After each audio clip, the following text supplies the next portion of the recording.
time now for our community update. We're joined this morning by Green Bay Mayor Genrich. Mayor, thank you for joining us on Local 5 this morning. Yeah, thanks for having me. Mayor, now that we've had time to settle down and take a deep breath after the elections, how do you think things went? Yeah, I think by and large things went really well here, especially in the city of Green Bay. We were thankful to have hundreds of folks from the community stepping up and helping out. Over 50 city employees were at our central count assisting, as well as around town at our different polling locations. So things went really very smoothly, especially when you consider that this is, holding an election in the midst of a pandemic is no easy thing. But thankfully we had a lot of hands helping out, and we were able to successfully administer this election. And with Thanksgiving just 2 days away, obviously the holidays are different this year. What advice do you have for residents on how to safely celebrate this year?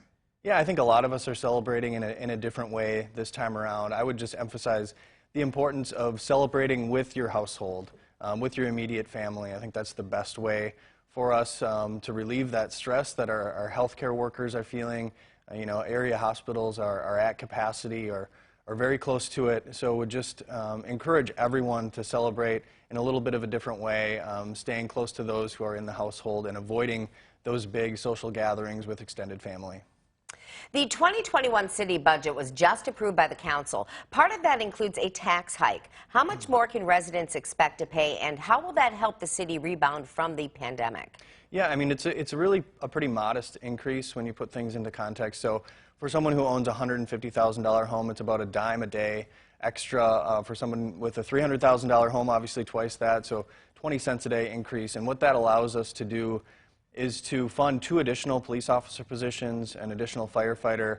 The emphasis of this budget was really on public safety, and with the addition of those 2 police officers, what we're able to do is expand the work of our crisis intervention trained team of officers that work closely with a clinical social worker on the county side of things, responding to crisis situations, folks who are experiencing mental and behavioral crises, which are some of the most dangerous situations for both citizens and officers. That's really the focus of this budget is investing in public safety, and we're successfully able to do that with the budget that's been adopted by our city council. And so along those same lines, dollars were also included for body cams in that budget. Now, when can we expect to see those? So that's actually going to be a part of our capital improvement plan and our capital budget that'll be adopted near the end of this year. And some of those details are still coming together, but we did have a nice meeting of our finance committee to walk through some of those details with our police department. That's something that has been asked for by our community, is supported by our police officers, and I think offers accountability on both sides of the equation and transparency both to the community and to our officers. All right, thank you so much, Mayor Genrich, as always, for joining us this morning. Thanks for having me on.